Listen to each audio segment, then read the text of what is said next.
Hey everyone, it's Pixo here and welcome for a brand new tier list video. I love tier list, you know that I love tier list. I could even rank tier list themselves in tier list. Welcome my friend, if you do like tier list too, then welcome, you are the right spot right here, right now. Today we are diving into the tier list of the tier 3 units in Heroes of Might and Magic 2. Disclaimer, this tier list is 100% personal and it's based on my experience, my preferences, my impressions after many and many hours playing this game. That being said, I still want to consider all of the stats of these units and how they perform in the battlefield to get the best possible cost effectiveness evaluation, the return on investment, baby.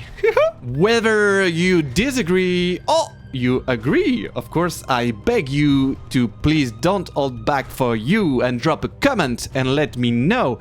The passionate debates and sharing thoughts is what it's all about, and that's what keep Heroes community alive and strong. Woohoo! Also, I want to take this moment to say thank you so much for all the support and the kindness in your comments, all the passion you share, messages I get from you, so thank you. And if you do like my videos, just smash that like button and subscribe, it really does help the channel. And now let's do this.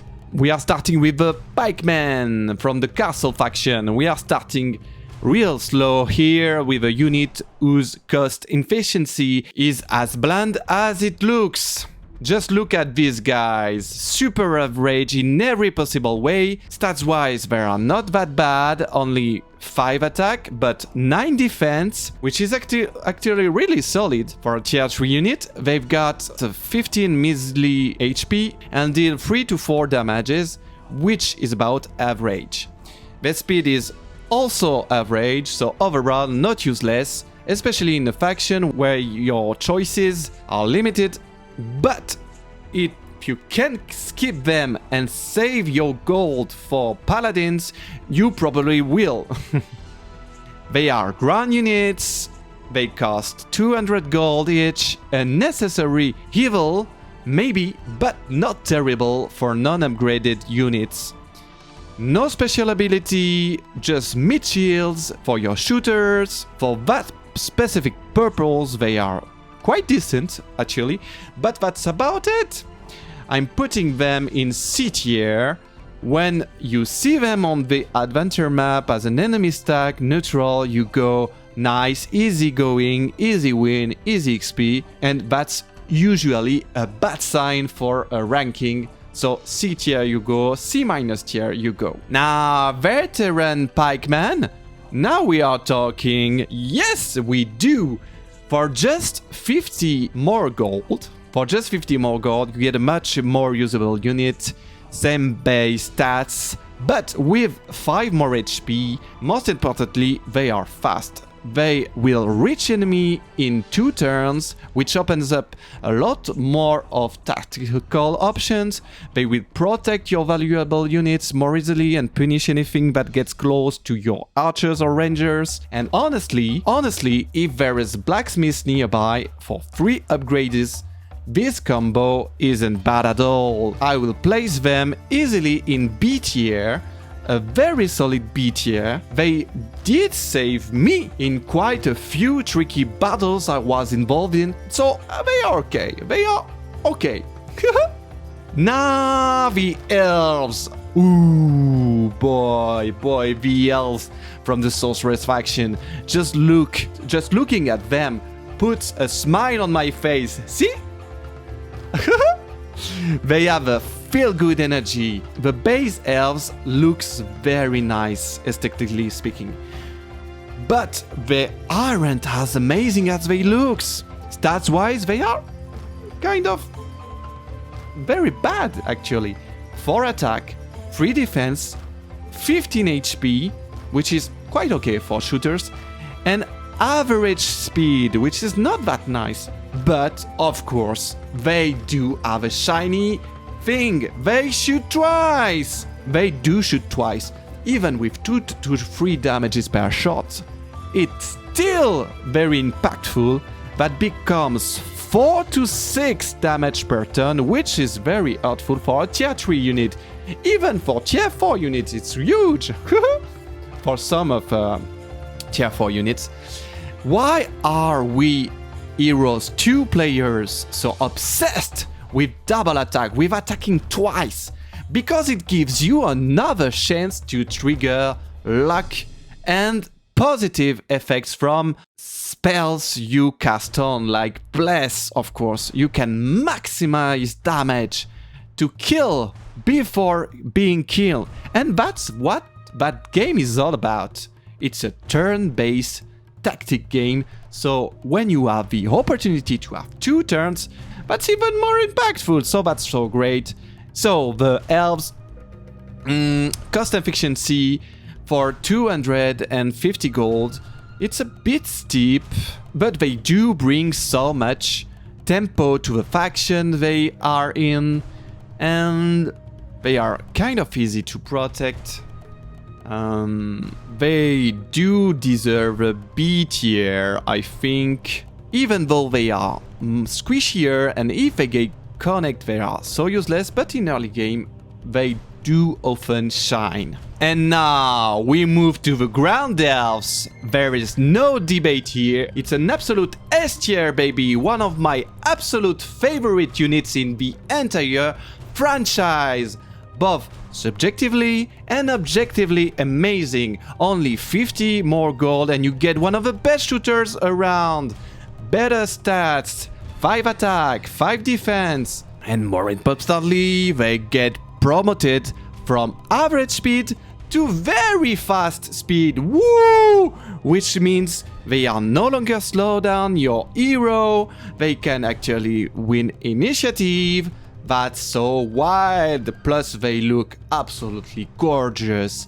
The only downside is they like got Johnny's. they have a nectar. I don't know in the perfect word in English. Why did the developers did that? But for the contrast, maybe? I still love them though. When I play this faction, my first goal is to seek for Grand Elves. I love them. I do kiss them on their bilirubin rich cheeks. Whether free or conjugated, it's a doctor jokes. Sorry, not sorry. The Griffins from the Warlock faction. Now this one is really tricky. They got so great stats. They are 6 attack, 6 defense, 25 HP, 3 to 5 damage, and infinite retail, which is really amazing. But the only problem they got is their speed. They are only average. They fly, but it's average speed. That do hurts, especially compared to the gargoyles from the same faction, who are usually the better pick. Gargoyles also only take up 1 hex, unlike Griffins who need 2 hexes, making them harder to maneuver. Griffins are reasonably priced at 300 gold. They do fly. If only they were faster, they'd be a S tier, baby. But as it stands, I'm putting them in A+ tier. They look fantastic on paper. They are good utility, they are usable in every way in their faction, but they are to justify building over other options. And still they look cool, except when they get hit and make that weird chicken noise. Seriously? Seriously, developers? A chicken squawk? Let me know what you think in the comments, but to me it's an A tier. I still love them too, but they are quite imperfect. Now we move to the Iron Golem from the Wizard faction. Now, these units always fascinated me when I was a kid. They are like big rusty brutes. They remind me, yes, big rusty troops with they are very impressive. I love the the look they gave to those monsters. Stats wise, they have 5 attack, 10 defense. Yeah, 10 defense, that's huge. 30 HP, 4 to 5 damages, and 50% magic resistance to elemental spells. But there is a huge but. They are so expensive. 300 gold, that's so expensive. Their dwelling is pricey. 1500 gold, 5 wood and 5 ore. And worst of all, they are so slow. They are very slow, like painfully, tragically fully slow. You just can't use them effectively on the offensive. Only real use based defense during siege. I'm sorry, but these units are easily D tier. They suck. They can't be used in your army. They are well fit to stay in the base, and that's all. So that's a D tier for me. You don't want to build them. You don't want to spend so much gold on those trashy units, even if they look good on the paper. But the steel golems are quite okay on the other end, and much better because, okay, they have much better stats, 35 HP, 7 attack, which is nice, and the rest doesn't change, and they go from very slow to slow.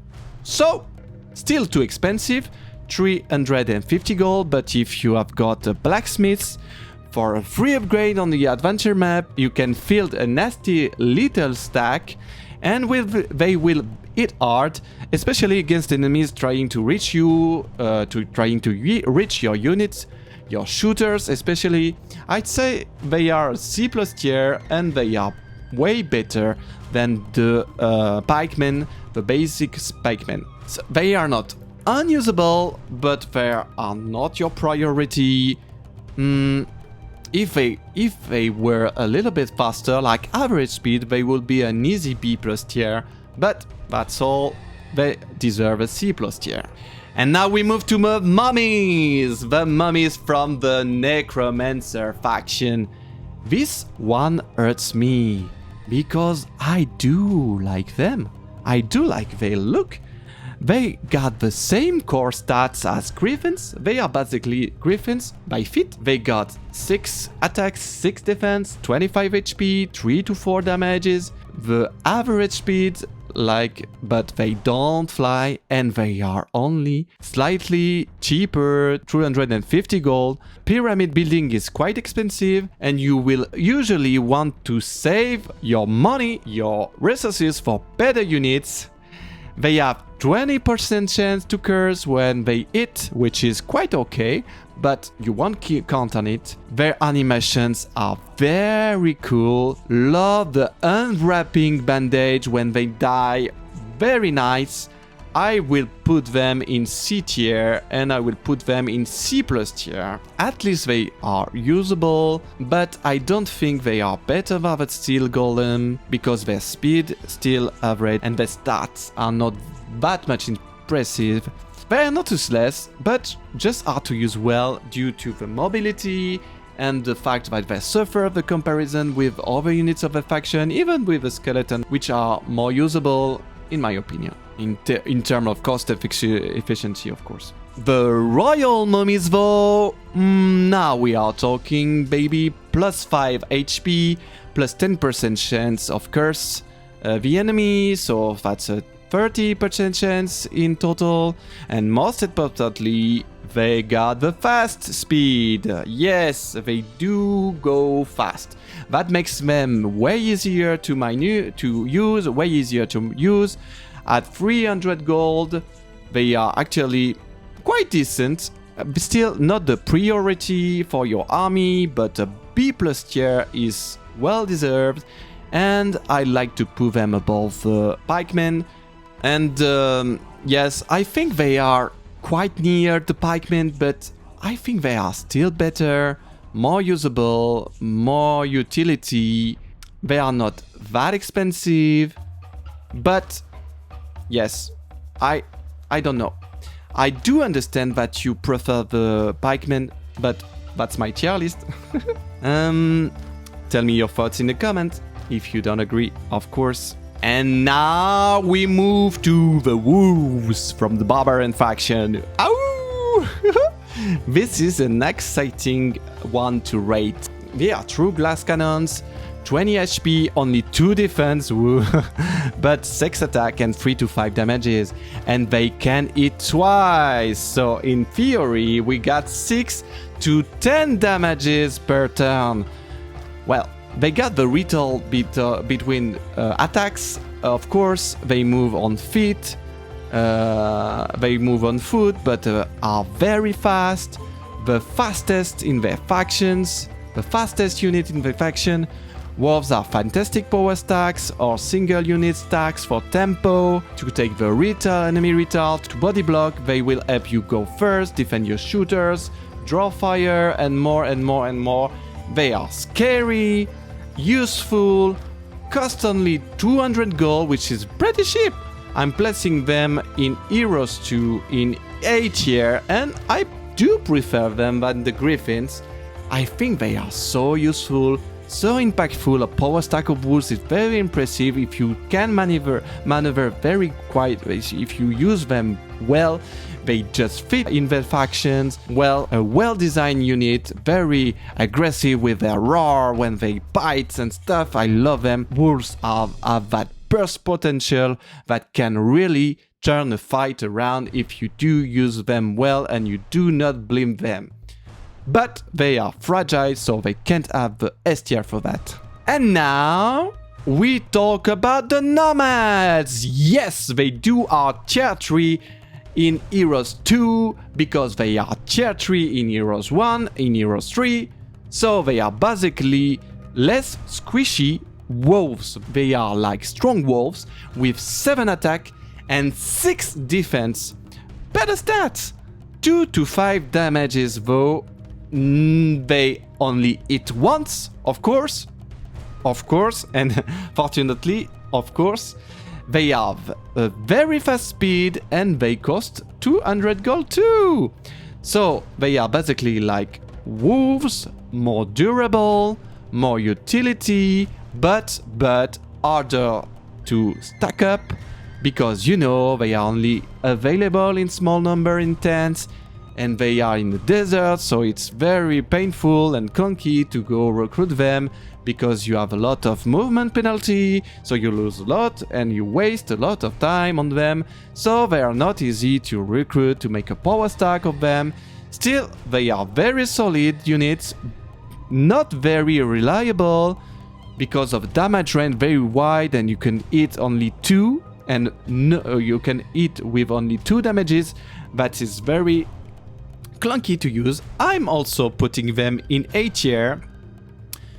And yes, between the wolves and the griffins, in my opinion, they are very well-rounded unit, and if you place them, they can be very useful, very impactful, a very good tempo in early mid-game, I would say. So if you don't have a choice, they are quite good actually, but sometimes you prefer the griffins over them. It depends on the map, actually.